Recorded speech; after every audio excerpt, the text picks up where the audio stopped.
तो दोस्तों वैसे तो अब तक स्पाइडरमैन की कितनी सारी मूवीज़ आ चुकी हैं जिसमें अलग अलग एक्टर्स ने स्पाइडरमैन का रोल प्ले किया है। पर इस वीडियो में मैं स्पेशली मार्वल स्टूडियोज़ के अंदर बनी स्पाइडरमैन होमकमिंग के बारे में बात करने वाला हूँ। ये स्पाइडरमैन की पहली मूवी है जो कि मार्वल सिनेमैटिक यूनिवर्स से डायरेक्टली कनेक्टेड है।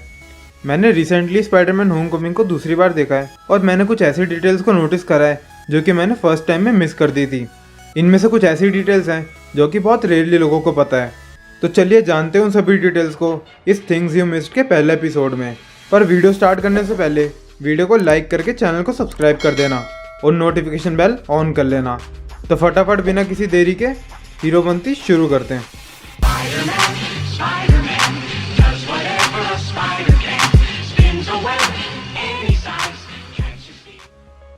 Number 1, Spiderman old theme song. तो सबसे पहली डिटेल है मूवी के एकदम स्टार्टिंग से। अगर आपने कभी ध्यान दिया हो तो मार्वल हर मूवी में अपना एक इंट्रो डालता है जो कि मोस्टली हर मूवी में सेम ही होता है। पर स्पाइडरमैन होमकमिंग में मार्वल ने इंट्रो में स्पाइडरमैन के पुराने थीम सॉन्ग को ऐड किया है जो कि रेफरेंस है स्पाइडरमैन की 1967 कार्टून सीरीज का। ये म्यूजिक आप सुन सकते हैं।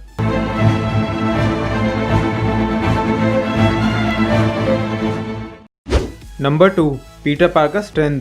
हम सभी जानते हैं कि पीटर पार्कर बिना सूट के भी कितना ज़्यादा पावरफुल है और ऐसा ही एक सीन हमें होमकमिंग में भी देखने को मिलता है जब टोनी सिविल वॉर के बाद पीटर को उसके घर तक छोड़ने आता है। वहीं बैकग्राउंड में आप हैप्पी को देख सकते हैं जो कि कार से पीटर का सूटकेस निकाल रहा है जिसमें पीटर का स्पाइडरमैन वाला सूट है और उसका सूटकेस इतना भारी होता है कि उसको उठाने में हैप्पी की हालत ख़राब हो जाती है और वो दोनों हाथों से भी बड़ी मुश्किल से ही सूटकेस को होल्ड कर पाता है। पर वहीं दूसरी तरफ पीटर उस सूटकेस को इतनी इजीली हाथ में उठा लेता है कि जैसे वो सूटकेस एकदम खाली हो। इस सीन से हमें पता चलता है कि पीटर पार्कर की नॉर्मल स्ट्रेंथ भी एक आम आदमी से कितनी ज़्यादा है। Number 3, another big villain. वैसे तो मूवी में ऑलरेडी वल्चर और शॉकर जैसे बड़े विलन थे, पर एक और ऐसा विलन भी था जिस पे बहुत ही कम लोगों का ध्यान गया। वल्चर फेरी पर जिस बंदे से वेपन की डील करने गया था वो बंदा और कोई नहीं मैक गैर्गन था जो कि कॉमिक्स में स्कॉर्पियन रह चुका है। पर मूवी में शायद अभी तक वो स्कॉर्पियन नहीं बना है, पर आप उसके गले में उसका स्कॉर्पियन वाला टैटू देख सकते हो। तो हो सकता है कि वो हमें स्पाइडरमैन 3 में स्कॉर्पियन का रोल करते हुए नजर आ जाए। Number 4, the Avengers ATM robbery. Homecoming के स्टार्टिंग में जब स्पाइडरमैन के पास कुछ खास करने को नहीं होता है तब वो वही अपना फ्रेंडली नेबरहुड स्पाइडरमैन बन जाता है और लोगों की हेल्प करने लगता है। तभी एक दिन रात को एटीएम में चोरी हो रही होती है जहाँ पर सभी लोग अवेंजर्स का मास्क पहनकर चोरी कर रहे होते हैं। ये सीन एक रेफरेंस है मार्वल की कॉमिक्स अल्टीमेट स्पाइडरमैन इशू 42 का, जहाँ पर स्पाइडरमैन सेम इसी तरह की चोरी को रोकता है। Number 5, Lokis eyeball remover. तो होमकमिंग में वल्चर और उसके साथ ही हाईटेक वेपन्स को रीबिल्ड करके बेच रहे होते हैं और ऐसा ही एक हाईटेक वेपन हमें एटीएम रॉबरी के टाइम पे भी दिखा था। ये वो सेम वेपन है जो कि लोकी ने द एवेंजर्स मूवी में यूज़ करा था आँख को निकालने के लिए, पर यह मशीन साइज में उससे कई ज़्यादा बड़ी है। पर ये दोनों मशीनें सेम टेक्नोलॉजी से बनी हैं। Number 6, Happy's profile pic. वैसे तो पीटर सिविल वॉर के बाद अपने घर आ जाता है, पर फिर भी वो हैप्पी को बार बार मैसेज करके अपने नेक्स्ट मिशन के बारे में पूछता रहता है कि मैं अब एवेंजर्स के साथ अपने नेक्स्ट मिशन पर कब जाऊँगा। पर अगर आप यहाँ पर ध्यान से देखो तो पीटर ने हैप्पी के नंबर पर वही फ़ोटो लगा रखी है जो उसने मूवी के स्टार्टिंग में क्लिक करी थी। नंबर 7, हावर्ड स्टार्क इन स्पाइडरमैन होमकमिंग। तो जब पीटर पार्कर होमकमिंग में फर्स्ट टाइम स्कूल में एंट्री मारता है तब पीछे बैकग्राउंड वाले वॉल पर ग्रेटेस्ट साइंटिस्ट की पिक्चर बनी होती है जिसमें सबसे बड़ी पिक्चर टोनी के फादर हावर्ड स्टार्क की होती है और उनके जस्ट नीचे डॉक्टर अब्राहम की पिक होती है जिन्होंने captain America the first Avenger में सुपर सोल्जर सीरम बनाया था। Number 8, department of damage control.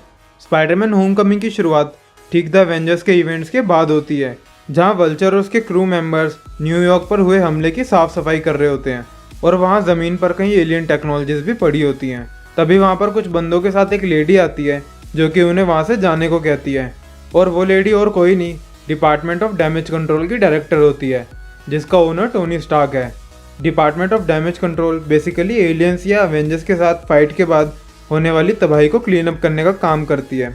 पर शायद आपने कभी नोटिस नहीं किया होगा department of damage control MCU में स्टार्टिंग से ही एग्जिस्ट करता है जिसका जिक्र 2008 में आई आयरन मैन 1 मूवी में भी हो चुका है। Number 9, web fluid in school. Peter अपने स्कूल में लॉकर्स के नीचे कुछ चीज़ें छुपाता था, जिसमें से एक उसका वेब फ्लूइड था। पीटर हमेशा वेब फ्लूइड को यहीं छुपाता था, जिसकी वजह से उसे लॉकर्स को बार बार उठाना पड़ता था। और अगर आप ऊपर ध्यान से देखो तो लॉकर को उठाने की वजह से वॉल पर स्क्रैचेस के निशान भी आ गए हैं। Number 10, Peter senses did not work. तो स्कूल में जब पीटर लिज को देखता है तो वो उसके ख्यालों में खो जाता है और थोड़ी देर के लिए उसके सेंसेस काम करना बंद कर देते हैं। ये वही सीन है जब नेड पीटर से कहता है कि मैं बाद में तुम्हारे घर आऊँगा, और जब पीटर घर पहुँचता है स्पाइडरमैन के सूट में, तब नेड उसे रंगे हाथों पकड़ लेता है और उसे पता चल जाता है कि पीटर पार्कर ही स्पाइडरमैन है। Number 11, Toby Maguire Spiderman reference. तो जब नेड को पता चलता है कि पीटर ही असली स्पाइडरमैन है तो वो उससे तरह तरह के क्वेश्चंस पूछने लगता है कि क्या तुम अंडे देते हो और तुम कितनी दूर तक वेब को शूट कर सकते हो। तो इसके रिप्लाई में पीटर कहता है कि मुझे नहीं पता। तब नेड उससे कहता है कि अगर मैं तुम्हारी जगह होता तो मैं एक बिल्डिंग पर खड़े होकर वेब को शूट करता, ये देखने के लिए कि वो कितनी दूर तक जाता है। ये सीधा सीधा रेफरेंस है टॉबी मैगवायर के स्पाइडरमैन का, क्योंकि उसने भी ये सेम चीज़ ट्राई करी थी। Number 12, Spiderman suit details. तो ये बात तो खैर माननी पड़ेगी, मार्वल वीएफएक्स डिपार्टमेंट में बहुत ही ज़्यादा ध्यान देता है। अब आप आयरन मैन के सूट की डिस्प्ले को ही ले लीजिए, आप स्क्रीन पर छोटी से छोटी डिटेल्स को भी नोटिस कर सकते हो। सिमिलरली मार्वल ने स्पाइडरमैन के सूट पर भी उतना ही ध्यान दिया है। अगर आप यहाँ पर ध्यान से देखो तो पीटर की डिस्प्ले ऑन करते ही यहाँ पर बचे हुए वेब शूटर की परसेंटेज शो हो रही है, जिससे पीटर को आइडिया लग सके कि वो और कितनी देर तक वेब शूटर्स को यूज़ कर सकता है। Number 13, Spiderman red eyes. तो जब पीटर के फ्रेंड्स वॉशिंगटन मॉन्यूमेंट में एक एलिवेटर में फंसे होते हैं, तब पीटर फटाफट से एलिवेटर का एक क्विक स्कैन मारता है। पर यहाँ पर नोटिस करने वाली बात यह है, जब पीटर स्कैन कर रहा होता है तब उसकी आइज़ में रेड लाइट ब्लिंक हो रही होती है। वैसे ये कोई खास इंपॉर्टेंट डिटेल नहीं है, बट मुझे लगा ये आपको पता होनी चाहिए, क्योंकि ये एक ऐसी डिटेल है जो कि 99% लोगों ने मूवी देखते टाइम मिस कर दी होगी। Number 14, elevator scene time duration. जब पीटर एलिवेटर का एक क्विक स्कैन मारता है तब उसके सूट के अंदर की एआई बताती है कि एलिवेटर 125 सेकंड में गिर जाएगा, और सच में मूवी में भी इस सीन को पूरे 125 सेकंड ही लगते हैं। इससे पता चलता है कि मार्वल छोटी से छोटी डिटेल्स पर भी कितना ध्यान देता है। Number 15, captain America the winter soldier reference. जब पीटर अपने फ्रेंड्स को बचाने के लिए वॉशिंगटन मॉन्यूमेंट की तरफ भाग रहा होता है, तब वो एक पूल के बगल में से भागते हुए जाता है। अगर आपको याद हो तो ये वही पूल है जो हमें captain America the winter soldier में दिखाया गया था, जहाँ सैम और कैप रनिंग कर रहे थे। Number 16, Sokovia Accords. तो सिविल वॉर एमसीयू में इतना बड़ा इवेंट था कि उसका इफेक्ट हमें स्पाइडरमैन होमकमिंग में भी देखने को मिला। मूवी में एक ऐसा सीन भी है जहाँ सोकोविया एकॉर्ड्स के ऊपर क्लास चल रही होती है। इसका मतलब गवर्नमेंट ने सोकोविया एकॉर्ड्स को सबके लिए कंपलसरी कर दिया है और अभी एजुकेशन सिस्टम का भी हिस्सा है, और सभी कैप्टन अमेरिका को एक क्रिमिनल की नज़रों से देखते हैं। स्कूल का जिम कोच भी कैप की वीडियो दिखाने के बाद कहता है कि I am pretty sure that guy is a war criminal now. Number 17, the prowler. वैसे भले ही इस मूवी में एरन डेविस का रोल बहुत ही कम क्यों ना हो, बट एरन डेविस का कैरेक्टर स्पाइडरमैन के फ्यूचर के लिए बहुत ही इंपॉर्टेंट है। कॉमिक्स में एरन डेविस माइल्स मोरालेस का अंकल है, जिसे हमने स्पाइडरमैन इनटू द स्पाइडरवर्स में भी देखा था। उस मूवी में एरन डेविस का दूसरा नाम द प्रोलर होता है, जो कि किंग पिन के लिए काम करता था।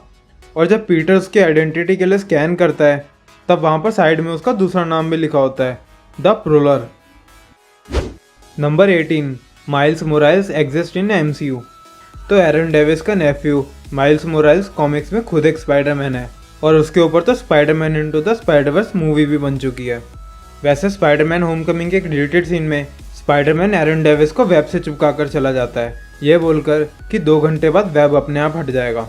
और स्पाइडरमैन के जाने के बाद एरन माइल्स से फ़ोन पर बात करता है। एरन माइल्स से कहता है कि वो आज नहीं आ पाएगा क्योंकि वो कहीं पर फंसा हुआ है। स्पाइडरमैन होमकमिंग में माइल्स मोरालेस का जिक्र होना कोई छोटी बात नहीं है। हो सकता है कि माइल्स मोरालेस हमें जल्दी एमसीयू में देखने को मिल जाए। Number 19, sinister 6 setup.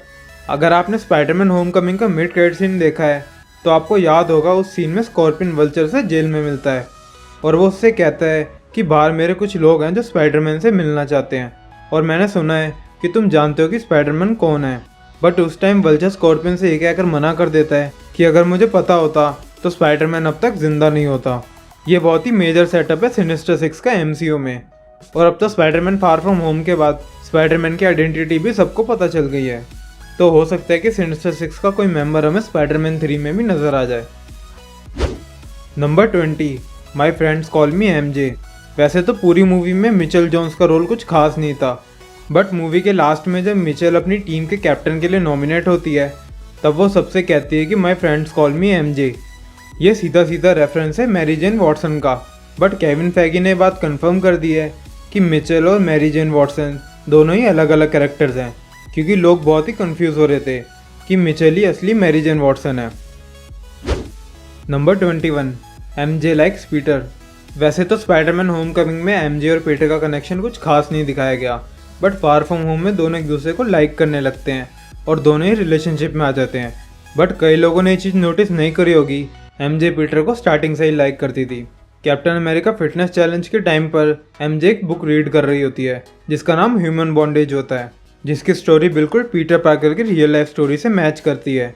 एक ऑर्फन बॉय जो कि अपने अंकल और आंट के साथ रहता है। इससे हमें पता चलता है कि MJ पीटर के बारे में और अच्छे से जानना चाहती थी और वो उसे स्टार्टिंग से ही लाइक करती थी। Number 22, venom web. Tony Stark ने पीटर पार्कर के लिए टोटल 576 वेब कॉम्बिनेशन बनाए थे। अगर आप यहाँ पर ध्यान से देखोगे तो इसमें एक वेनम वेब भी है। इसका मतलब पीटर पार्कर वेनम वेब भी शूट कर सकता है। चलो असली का वेनम मूवी में नहीं है तो क्या हुआ, कम से कम उसके नाम का वेब तो है पीटर के पास। Number 23, Iron Man suit details. जब टोनी स्टार्क स्पाइडरमैन को पानी में से बचाता है तब उस टाइम वो इंडिया में होता है, बट वो अपने आयरन सूट को इंडिया से रिमोटली एक्सेस कर रहा होता है। अगर आप यहाँ पर ध्यान से देखो तो जैसे जैसे टोनी बिहेव करता है उसका सूट भी वैसे ही रिएक्ट करता है। यहाँ पर टोनी स्टार्क ने पार्टी में अपने हाथ में ग्लास पकड़ा हुआ है और उसका सूट भी बिल्कुल वैसे ही रिएक्ट कर रहा है। Number 24, Spiderman suit AI। वैसे तो ओरिजिनल प्लान के अकॉर्डिंग स्पाइडरमैन के सूट में कोई AI नहीं होने वाली थी, बट लास्ट टाइम में प्लान में कुछ चेंजेस हुए और स्पाइडरमैन के सूट में AI कैरन को ऐड किया गया। हम इससे पहले भी जार्विस जैसे AI को MCU में देख चुके हैं, जिसकी वॉइस और किसी ने नहीं पॉल बेटानी ने दी थी और वो MCU में विजन का रोल भी प्ले कर चुके हैं। और शायद आपने एक चीज़ नोटिस नहीं की होगी, AI कैरन की जो फीमेल वॉइस दी है वो जेनिफर कॉनेली ने दी है, जो कि रियल लाइफ में पॉल बेटानी की वाइफ हैं। नंबर 25, अल्ट्रॉन इन होमकमिंग। तो जब पीटर गोडाउन में फंस जाता है वहाँ पर उसे बैग में कुछ सामान मिलता है। उसमें से एक अवेंजर्स एज ऑफ अल्ट्रॉन वाली रिंग होती है जो कि अल्ट्रॉन ने यूज़ करी थी, और दूसरा खुद अल्ट्रॉन का सर होता है जो कि अवेंजर्स एज ऑफ अल्ट्रॉन में बच गया था। तो यार ये थी कुछ ऐसी डिटेल्स जो कि बहुत से लोगों ने मिस कर दी थी। आई नो वीडियो बहुत ही लंबी हो गई है, बट आई एम श्योर कि इस वीडियो से आपको कुछ ना कुछ नया जानने को ज़रूर मिला होगा। मैंने 5-6 डिटेल्स को इस वीडियो में नहीं डाला है क्योंकि वो मोस्टली हर किसी को पता है। तो यार थैंक यू सो मच। अगर आप वीडियो यहाँ तक देख रहे हो तो वीडियो को लाइक ज़रूर कर देना, और नीचे जो सब्सक्राइब का रेड बटन है उसके ऊपर वेब शूटर मारो या फ्लाइंग किक, मुझे नहीं पता, बस सब्सक्राइब हो जाना चाहिए। और मेरे चैनल पर एक बार व्हाट इफ की सीरीज़ ज़रूर चेकआउट करना, सच में दिमाग खुल जाएगा। पीस।